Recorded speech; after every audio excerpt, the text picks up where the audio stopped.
Sveiki visiems. Esu Pušynės miške, Kėdainių rajone. Šiandien yra tėvo diena. Ir aš atvažiavau pagerbti mūsų visų tėvų, partizanų,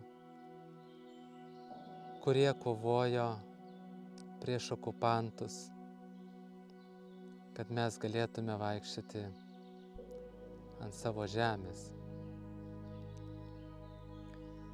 Čia auga šimtametės pušys, bylojančios partizanų kovos ir žūties vietą. Čia tam tikri būriai partizanų gyveno, turėjo savo bunkerį, instaliacijas. Ir kada mane pirmą kartą atvedė čia tiesiog pasivaikščiot, aš paklausiau, kas čia per paminklas. Sako, čia yra partizanų paminklas. Ir aš partizanais niekad nesidomėjau. Žinai, esi egoistas, vaikštai miškuose, pamiršti, kas tos miškus sodino, prižiūrėjo ir galbūt gynė. Bet kaip ir viskas pas mane gyvenime, daugiau eina per patirtį ir pajautimą. Ir aš atėjęs į šitą vietą energetiškai pajutau specifinę energiją.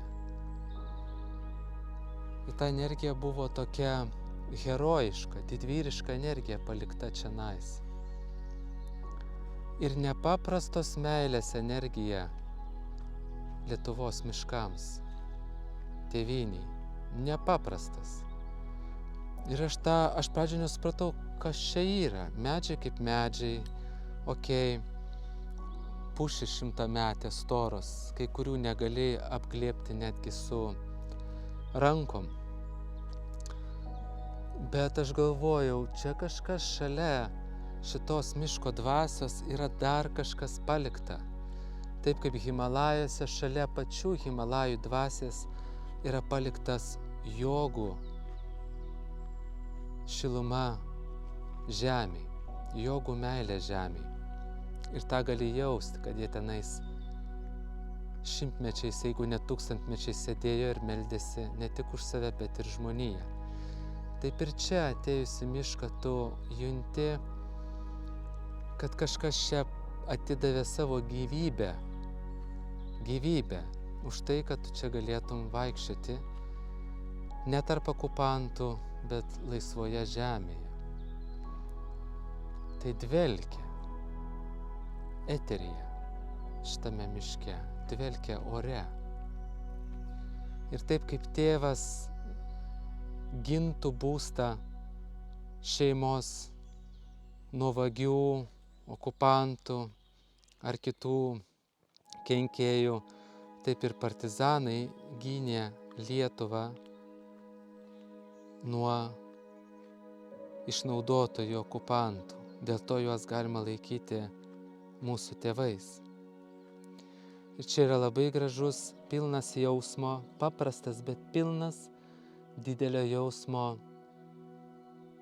tekstas, eilutės, kurias aš noriu perskaityti. Čia yra paminklas partizanams žuvusiems už tėvynės laisvę nuo 40 iki 60 metų. O jūs žalios pušys, oškit ir šlamėkit, nešdamos gedulą, kartai iš kartos, nes čia didvyrių žemė ir vaikai mes jos. Čia yra labai gilus žodžiai.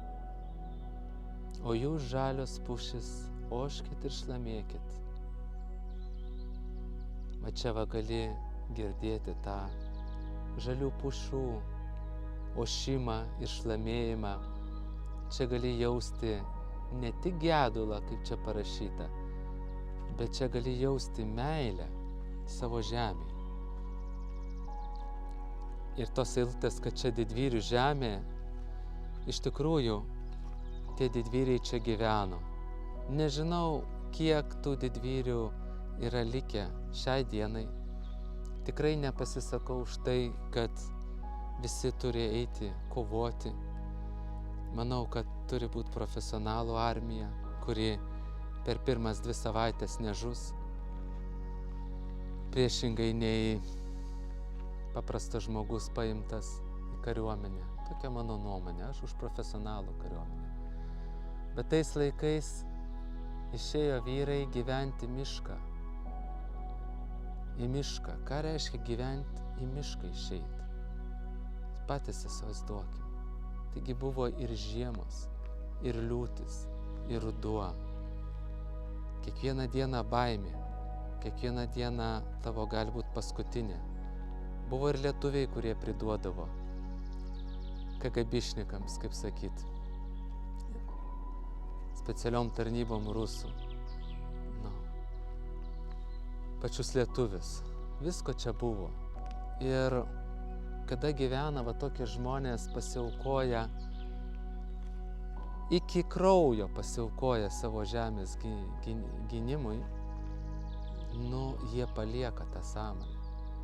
Ir kadangi mes nesam save realizavusios sielos ir mes vis tiek tapatiname save iki kažkokio lygio su Lietuva, su lietuviais, arba bent jau tapatinėsi save su ta teritorija, kurioje tu vaikštai. Pas mane daugiau yra taip. Tu natūraliai junti labai didelį dėkingumą žmonėm, kurie tą teritoriją, kurioje tu vaikštai, gynė. Ir netgi paaukojo šitoj vietoj savo gyvybę. Tai yra jų stovyklos vieta. Čia vyko kautynės, pušinės kautynės ir čia jie žuvo. Ir šitos pušis visą tai dar matė. Kaip ten įrašo, jos byloja. Ir nejuntu aš čia gedulo, kaip čia parašyta. Juntu tokią pakilę energiją, kurią paliko šitie kovotojai.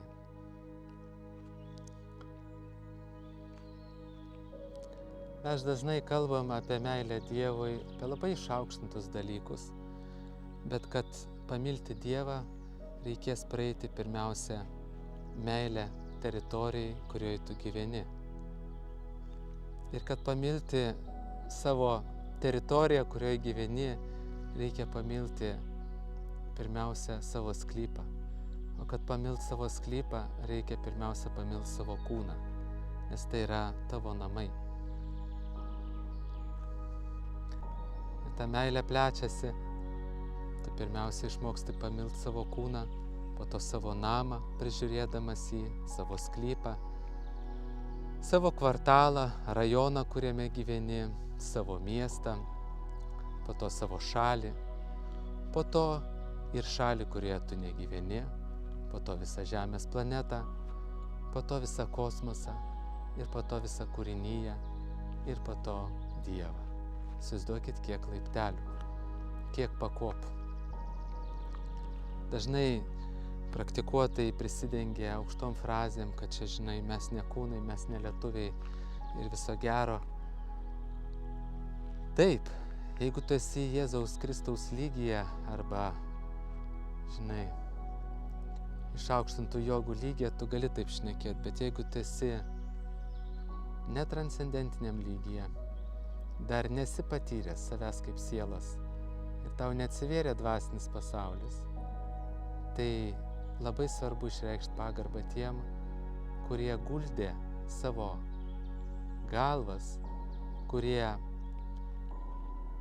prarado savo mylimas žmonas, sūnus, vaikus šitame kare tam, kad apgintų kraštą nuo okupantų.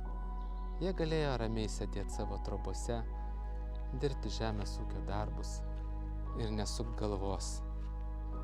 Bet jie pasirinko rezistenciją.